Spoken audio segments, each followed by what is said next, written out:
Hi everyone, this is Leonard Lee, Executive Analyst at NextCurve, and I'm here in Las Vegas for Cisco Live 2026, and I'm here with a very good friend. You know, this is long overdue. It is. I've you know who avoided he is? you for a while. You know who he is? This is Ray Mota. Ray Mota of ACG Research. Correct. And he's also a former pro ball player, right? Coach, all Yeah. that. And I wasn't good enough, otherwise I wouldn't be sitting here talking to you. But he has a PhD, so he's muy smart. But hey, it's good to see you here. Yeah, it's good to see you and as well. It's great to spend so much time with you. Yeah. Usually, we don't have so much time together because we're like, I don't know why, but it's great to be here at Cisco Live with you, and it's been especially fun and insightful to just have conversations with you about what's going on here. And geez, it's a lot of stuff. A lot of stuff to cover. The industry, everything itself. But a lot of exciting things. And I think why don't we start off with some of the highlights? I mean, let's start off with this. What were your impressions of this year's event? Last year it was in San Diego. They moved back to Las Vegas here. Were you here last year? Were you at? No, I didn't go to San Diego. Okay. All right. Well, so now you're back though. I'm back. So last year I had a conflict. So So let's talk about the Delta. I mean, you know, we're in the Agentic age now of this whole AI hype cycle, or you know, some people will say that it's not a hype cycle, but.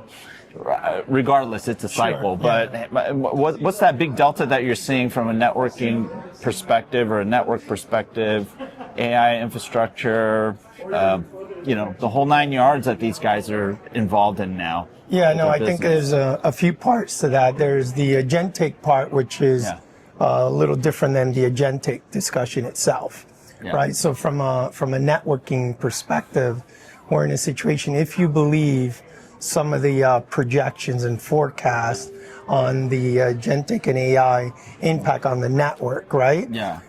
Specifically when it gets to east to west, you were seeing that data growth, that point of view. So you're in a situation that the networks need to be revisited and look at to say, are we able to sustain and is our infrastructure going to be able to handle this, right?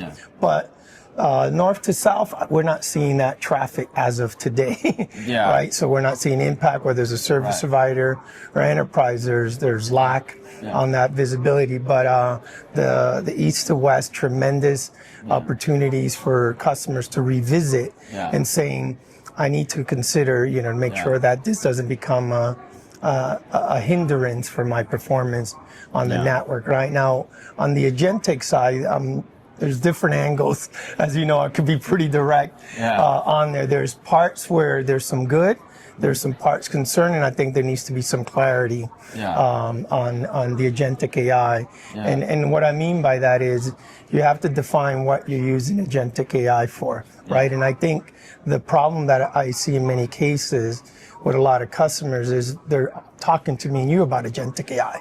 And what it should be is, hey, Leonard, these are the problems we're having, or this is the opportunity we want to talk to you about, right? And then from there, does AI or does a deterministic workflow to automate that process make sense, right? But I think for this event, it was good because they've taken a pragmatic approach well, to you that, know, right? Which I kind of like.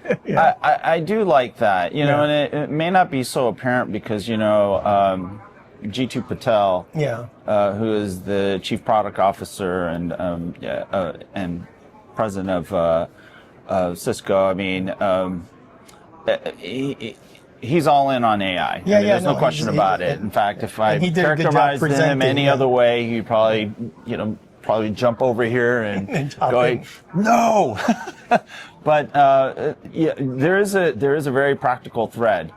And they are definitely eating their own champagne.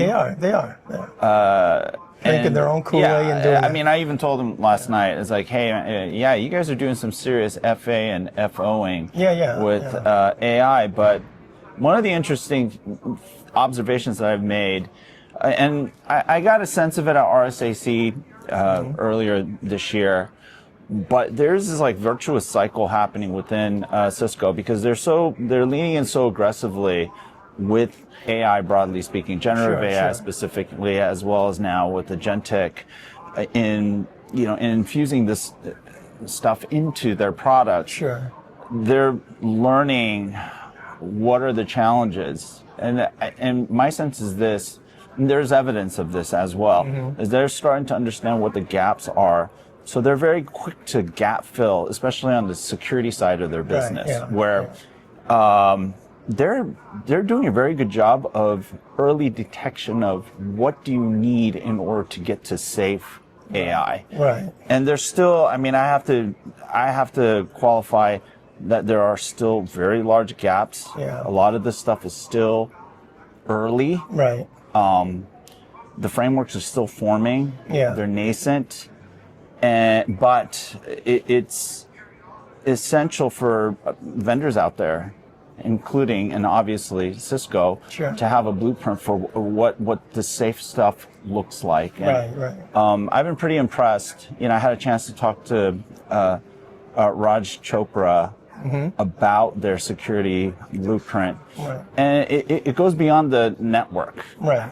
Now they're on device, securing containers. Right. Yeah. Now with some of the new capabilities, they have the acquisition of Galileo, where now Splunk has this added observability capability, which is specific to agents and where they reside, whether it's on device or in the server environment, but it's like container level stuff.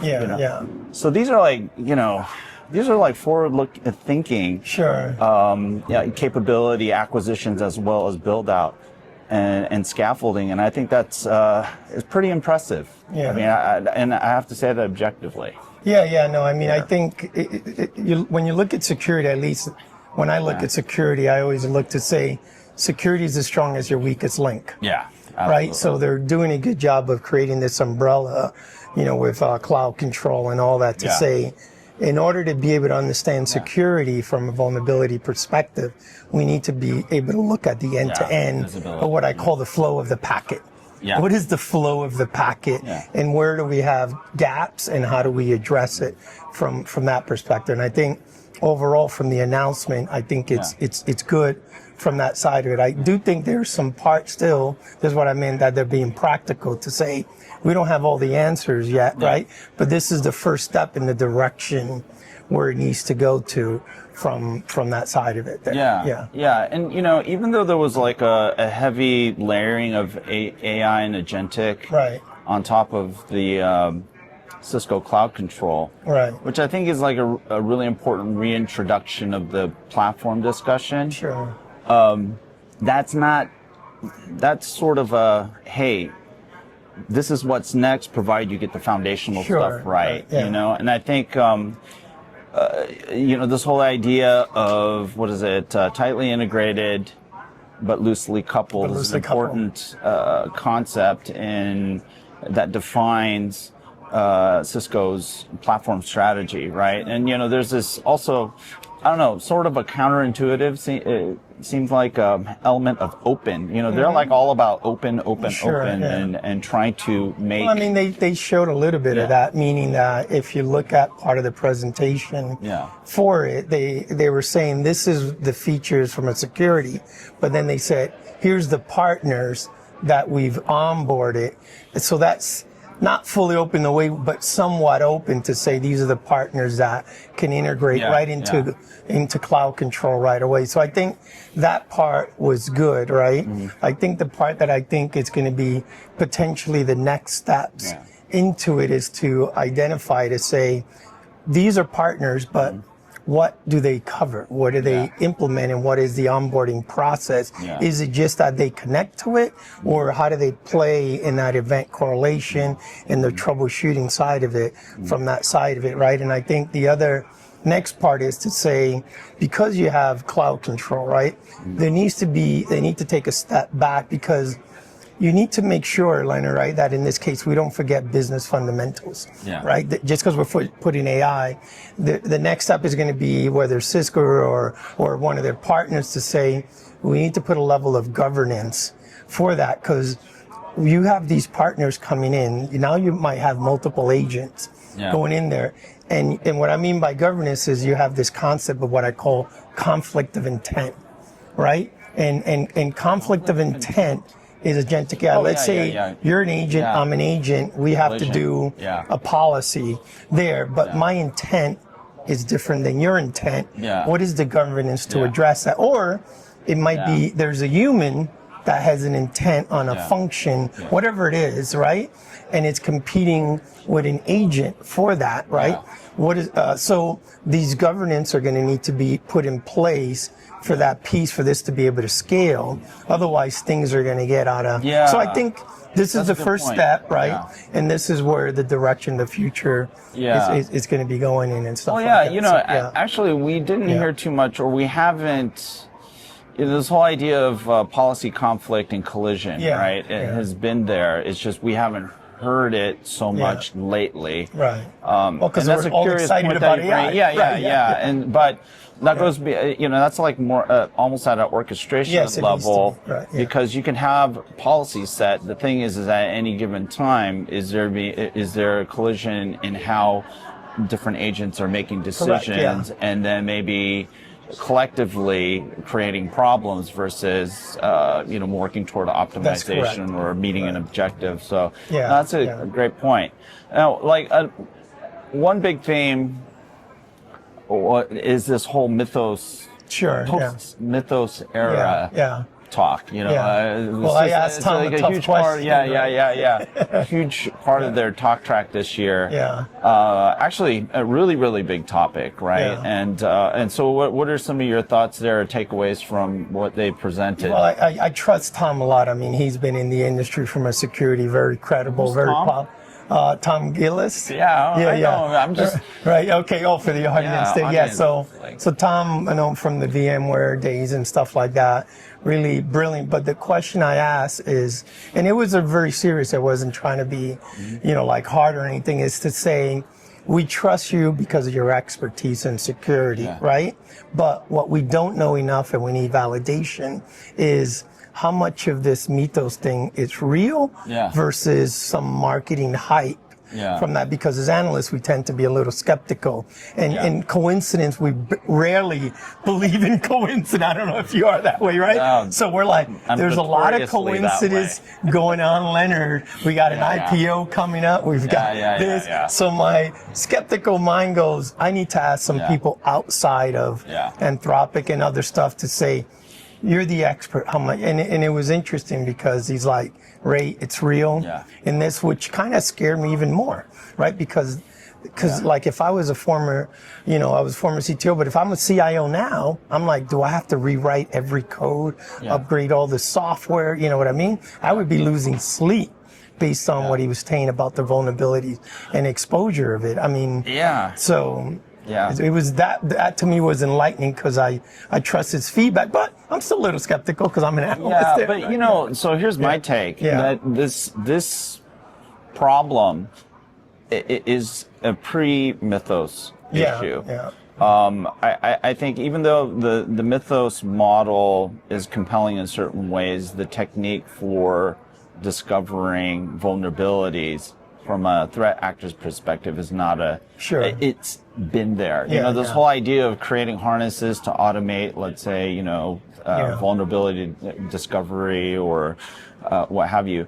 Those are mechanisms. A smart guy is going to be able to code that stuff up and then create an agent and go and scan any environment and figure out a vulnerability, right? Or even discover a novel one in you know, like GitHub or whatever, a code repository. So I think this is a problem and threat that's been growing, and it's just Mythos has taken the opportunity to shed light on some foundational issues in global code bases everywhere. And you know, it's like what did Tom say? This is log4j times a million, right? And so it's scary. This was one of the unintended consequences of what's happening with all this AI adoption.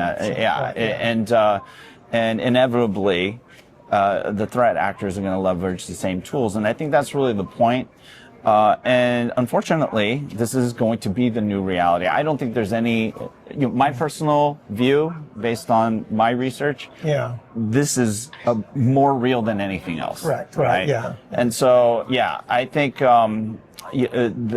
they made a big point this year to get their customers refocused on Live Protect, Cisco Live Protect, right? And Tom wants everyone to know that this is not a patch. right, it's not a patch. He said this is not a patch. This is just a finger in the dike to prevent a vulnerability from infiltrating your environments or your network and then causing damage. The other thing that I think was really interesting is this concept of containment, microsegmentation, all of a sudden becoming a really big thing. And we're seeing like a marriage of the firewall with the switch, right, with the smart switches, so that you can now create these isolation zones or containment zones in your network. And all of this is really just to minimize the potential blast radius. The blast radius of it. So, it's pretty nutty stuff. I think for me, you heard a lot like, hey, the world's changing, but I think if you talk to a lot of CIO, that's part of their job description. Constant change, right? I think the difference is the speed of that change is being accelerated because of AI. So, but part of your job is addressing, that's got to be in your job title. How do I address constant changes? So I think from that point of view is like, they've gone through this before. A lot of them is just at a speed that's worrying and concerning from that side of it, especially when you look at, like the professionalism. If you got a hacker that they can use black clouds to provision, they could do that. Like even weak hackers can become really strong very quickly, right? So it's always been a priority. It's just the speed that's happening. And I think that's really the challenge right now that's going to face a lot of CISOs and CIOs, and the reason why now. Near term, there's this emphasis on, Live Protect. Right, to afford, security teams time to then wait for a patch, because some of these patches may not exist. Right. You need to afford some time, and then there's this concept of shields. Right, which are compensating controls that allow somewhat of a, I don't know how you describe it. Is it a remediation? It's like a mitigation, risk mitigation type of thing would be a good that way. You would implement on devices in your network, specifically Cisco ones. But I guess like one of the broader concerns though is that there isn't this holistic, broader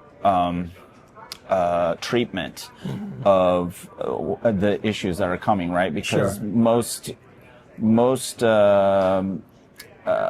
organizations have heterogeneous, multi-vendor, multi-tech, environments, multi-tooling environments, and so how do you now orchestrate the hardening of an environment versus just hardening and I think it's a valid, because that's a question, a concern I address, but you have to start somewhere.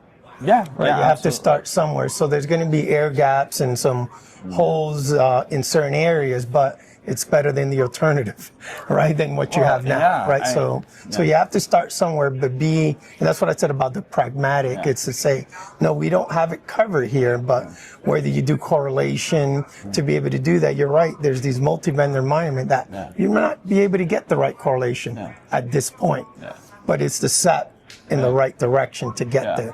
Whether you want to use certain temporary protocols like MIB1 and MIB2 for S and impede it, get you some basic data, and then later on move to more advanced type stuff like that. So I think it's a step in the right direction, but the pragmatic is the key. So I tell people is what's the alternative now? The exposure, right? Yeah, exactly. Because the remediation and the hardening investment is probably going to be pretty significant if you look at hardening everything, treating everything. But then there will have to be a methodology that is not quite there yet, apparently, and that's not, and this is what we heard from Cisco and some of the partners, is that it's still a green field in terms of what is the method for going about and systematically hardening all your portfolio, not just Cisco stuff, just the whole portfolio. Portfolio of stuff. Yeah, exactly. Because it's going to impact compute as well. It's not just a network thing. Right. I like it because it's making our area exciting again. Right? It's good because sometimes networks could be boring. The whole concept of the underlay could be boring, so it's becoming more front and center, and the importance of it. So I think it's a good thing. And I think one of the important things that the Cisco team tried to impress upon us was the importance of the fundamentals, right? Because again, here's all this shiny AI stuff, but if you don't have observability, it's not sort of unified in certain ways, and you don't have the data. It's a good point you mentioned there, because if you don't have, think about it, right, is the idea initially of why some people might bring something to AI is to simplify. But if you don't have that observability, visibility, understanding of what the intents are, you're going to create a mess. And now you're going to be in a situation like, if you're an employee, I could see you, kick you in the butt and say you're not doing your job. When you got these agents and you don't have the visibility, Leonard, how are you going to manage that? So that needs to be front and center of making sure that you don't deploy this without the visibility and understanding. Otherwise, you're going to have rogue or agents that don't understand the proper intent, figuring out what they want to do, which you don't want employees like that in general. I think you just invented something. It's called the butt-kicking agent. You have like the evaluation agent, the test agent, you have the coding agent. Now you got a butt-kicking agent. That's right. Wonderful. See, innovation. There you go. You can use it. You can use it. But you have to call it the butt-kicking agent. Butt-kicking agent. This is this is just a fraction of the stuff that, there's the AI infrastructure stuff. BKA, there's a protocol for it, right? BKA agent, yes. But, there was also all the stuff. So we got like a master class on all the AI infrastructure stuff, especially from a networking perspective, right? And so you spent a lot of time with Bill.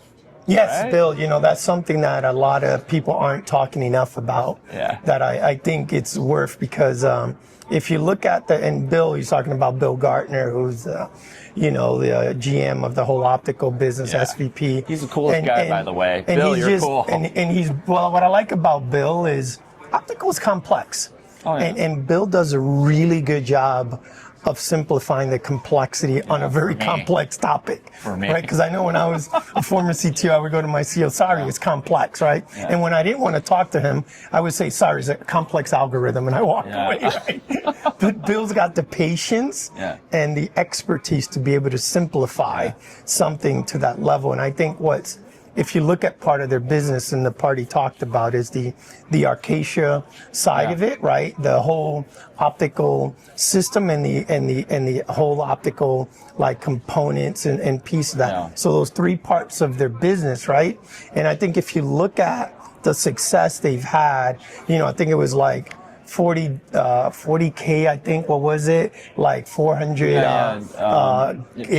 cars, and about I forgot the amount on 800 gig, but the scalability. So I think going back to optical point of view this is a point of view where people need to understand that you have to have a solid underlay for all these overlay to work perfectly, right? So whether you're looking at data center interconnect, you need high reliable, scalable type environment, right? And the good thing about the optical part of it and the lightweight part of it is what they're doing with Acacia and this whole pluggable optics point of view is they change the economics tremendously on that, right? So the cost that you do as opposed to using these transponders, I mean, it's just like I see ROIs between 30% to higher from that point of view. And I think there isn't enough talk about Bill's business. Type of stuff, right? There's a lot of growing interest in his business for especially scale across, for the inter-campus or inter-data center connectivity. Right. Yeah. So they do a lot of scale out. So they have the you got P200, optics business the system, G300, right? Yeah. Right, yeah. And so, one of the foundational things, and G2 made a big point of this when they showed their AI stack, was that it does start with silicon. So they have the Silicon One portfolio. Yeah. But I think the part about, like with Bill's part, is those pluggables.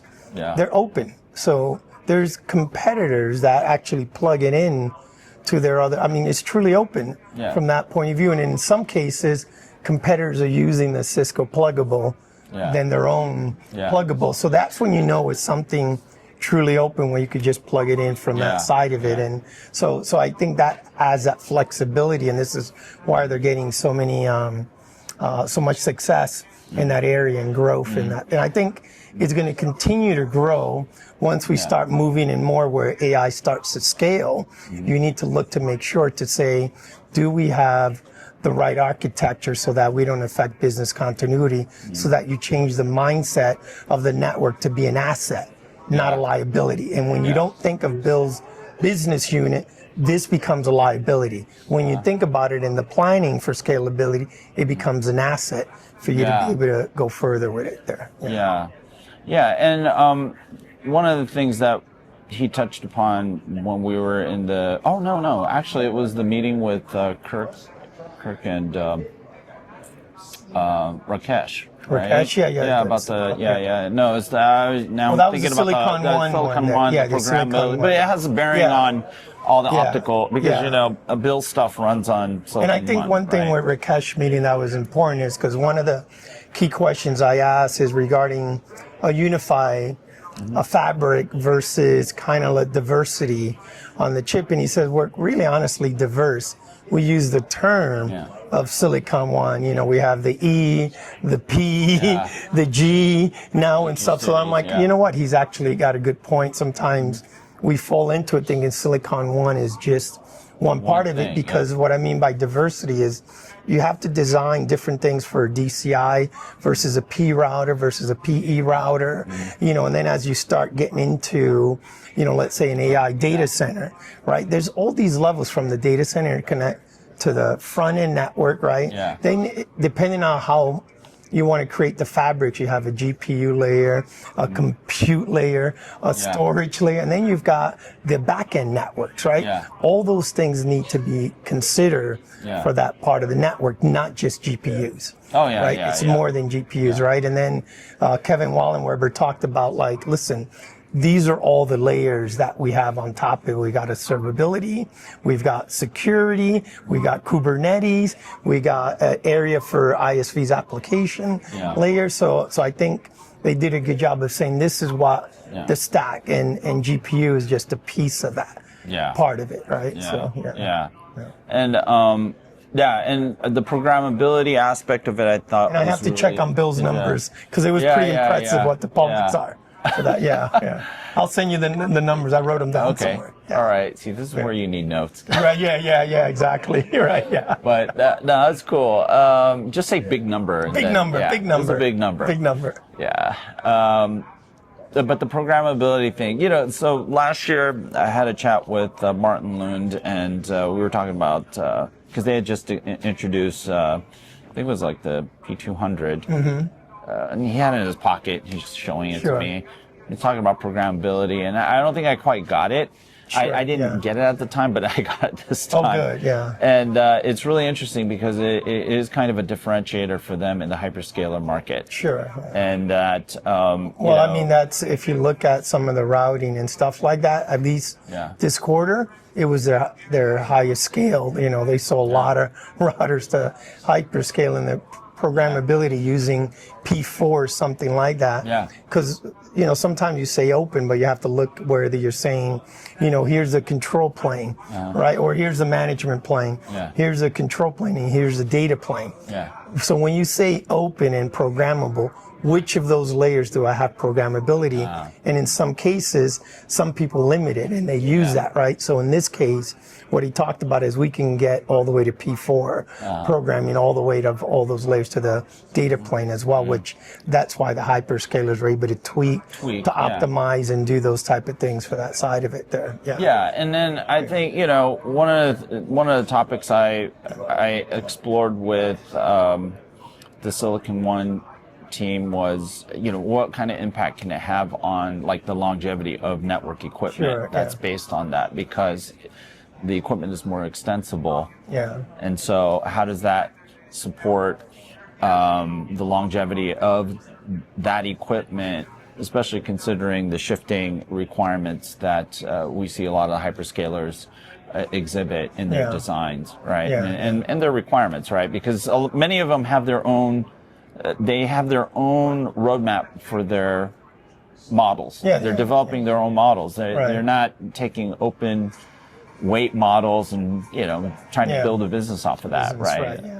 And so, I mean, you know, even Microsoft just recently announced a whole new series of models. Models. And those are models that they developed, and they're going to be likely optimized to run on Maya accelerators. Right? So, but yeah, you know, just a lot of stuff. A lot of stuff. I don't know, are we missing anything big? Anything you want to get off your chest? I think some other parts was related to, it's like with Denise Lee, they're going to be looking at the power. I think they're going to get really serious. Some of it, Denise Lee, good job. I'm excited about what you're trying to do with that business unit. Some of it isn't public, but the part that is public, that they are launching this part of it. And so stay tuned to some of the things that they're going to be applying to the CO2 emissions, some of the embedded power requirements, because if you look at AI, right,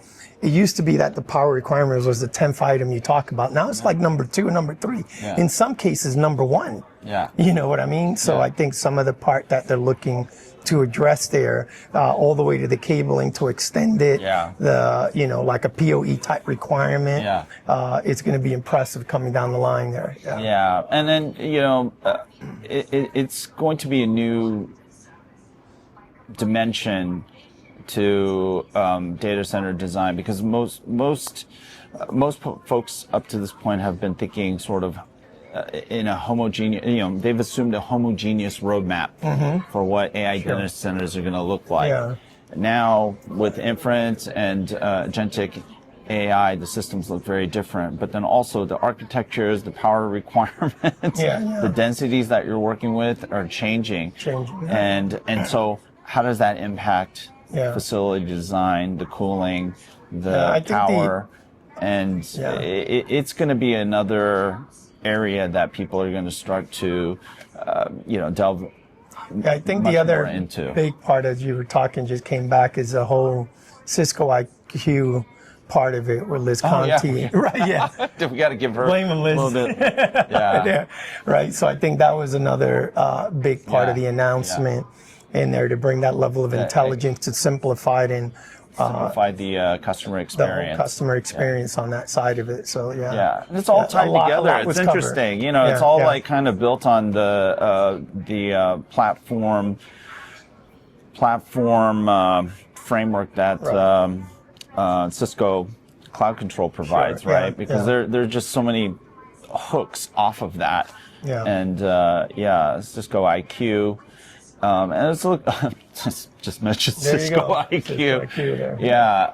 So I mean, you know, she did a great job of presenting there. And she had real customers there talking about and do demos, right? So that's good. So it's going to be still a journey. But like I said, I think they're FAing and FOing, and they're just cycling the findings and the learnings into, I think, what is a nice, safe AI engine, right? Because you got to figure this stuff out. If it's like G2 at RSAC conference when he gave his keynote this year, he said, like, if there's no trust, there's no security, there's no AI. And that's so true, right? Well, I think I use the term on top of that, at least when you talk to an executive board level, is that security is becoming the new currency.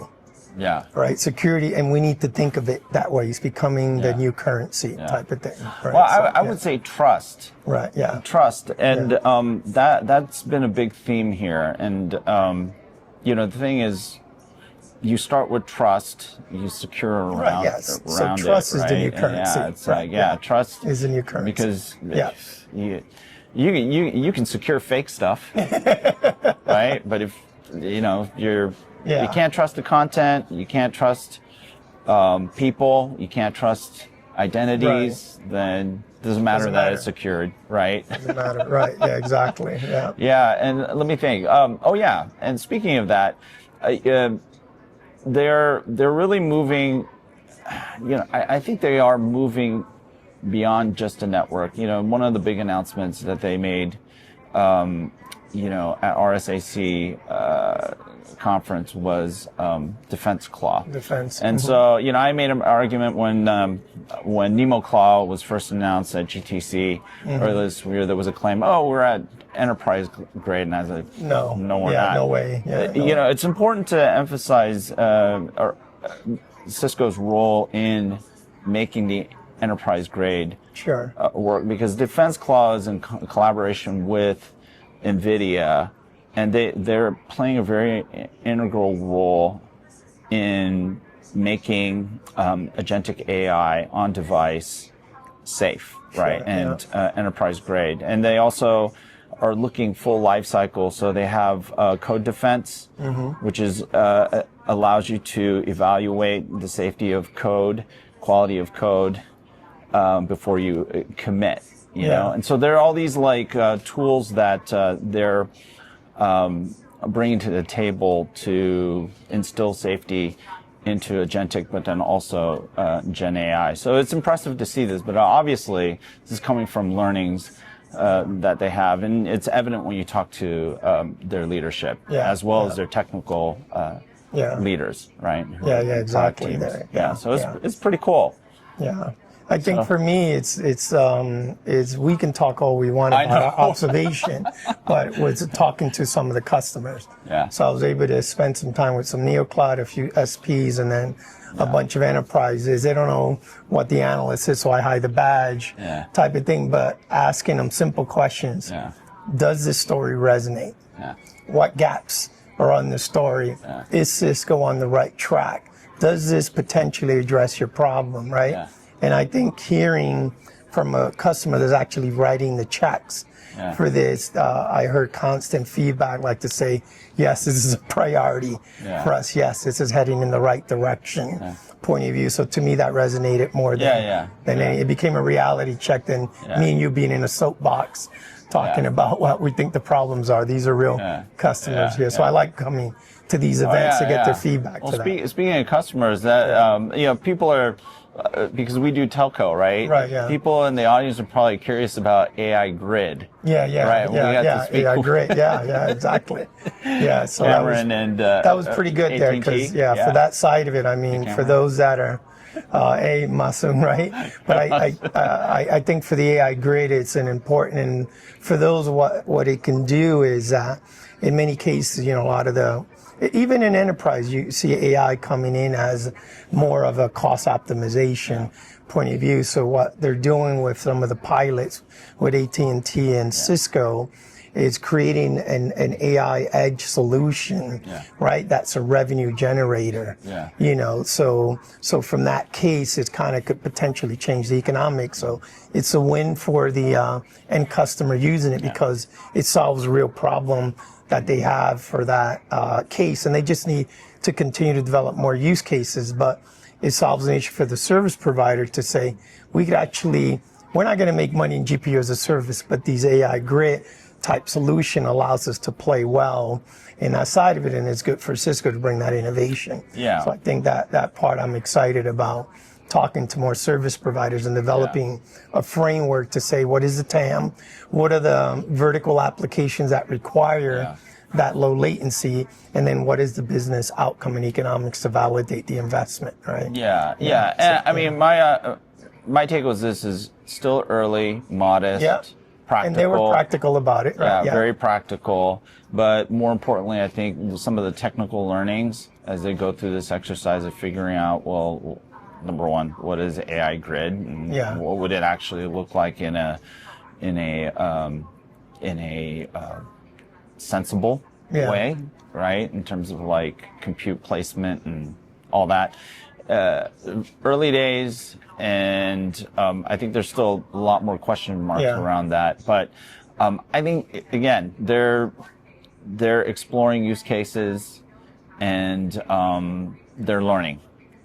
Is what I would say. And I think it boils down to some of the more foundational AI use cases like computer vision and compression, decode, encode, decode.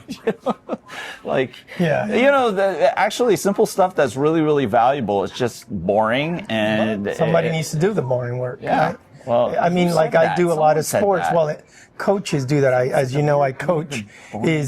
It's boring to be good. Yeah. It's tough because you got to do all those things when no one's looking that matter. All those little things add up to big things. Yeah. So it's hard to be good. Yeah. It's hard to be good, and that's what I tell a lot of the athletes. I think it's Tom. Tom says, we do a bunch of boring stuff. Yeah, but it's hard to be good. But it's essential. I mean, I remember Bill's number. I think it was 750K, 400 gig cars, and 40K, 800 gig. That is insane. Yeah. Sorry, Bill. It finally came back to me. The coffee is wearing back in now. I'm waking up. Yeah. It's like good. I knew it would come back. Yeah, you've been using too many LLMs. Your memory is like being offloaded. Exactly. My wife thinks I'm an alien anyway, so I'm good. Wow. Yeah. It's been a crazy 3 days, and so hey. Pleasure, man. Finally got connected. Then. Of course. We'll need to do it again. We'll go into deeper into a topic or a use case. Definitely. And so, hey, everyone, thanks for tuning in. Check out the sessions at Cisco Live 2026. There's a lot of good stuff. We highly recommend the topics that we just outlined, right? There's a lot of great security stuff, agentic frameworks and emerging practices that I think all organizations are going to really want to start tuning into. I mean, I think the threat is real. And this is a long time coming, unfortunately. It's an unfortunate thing, but it's a long time coming, but it's going to impact every organization and also consumers going forward. So it's good to start to be aware of what you need to start to do to create an agentic AI defense. And, obviously a lot of really exciting things happening on the AI infrastructure side of stuff, networking, the campus networking, especially that got a big boost, right? It did. Last quarter. So, but again, thanks for tuning in, and make sure to follow this gentleman right here, Ray Mota of ACG Research. He's a legend. I mean, everyone knows him. Legend in my own mind, but thank you for having me. I appreciate it. And remember to follow his research. Why don't you plug yourself, man? ACG Research, we are an analyst consulting firm. Primarily, we started in the service provider space, but a lot of these enterprises are similar. So we focus from the quantitative side to doing architectural roadmap and economic modeling for a lot of the telcos and a lot of the service providers, and we have deep expertise in certain areas where there's routing, optical, and the other areas. We become the BS meter before they make the decision. Agentic AI obviously is becoming a part, but thank you. Absolutely. Pleasure having you. And remember to follow Next Curve at www.next-curve.com for the tech and industry insights that matter. Live from Cisco Live, !2026, and we'll see you next time. Take care, everyone.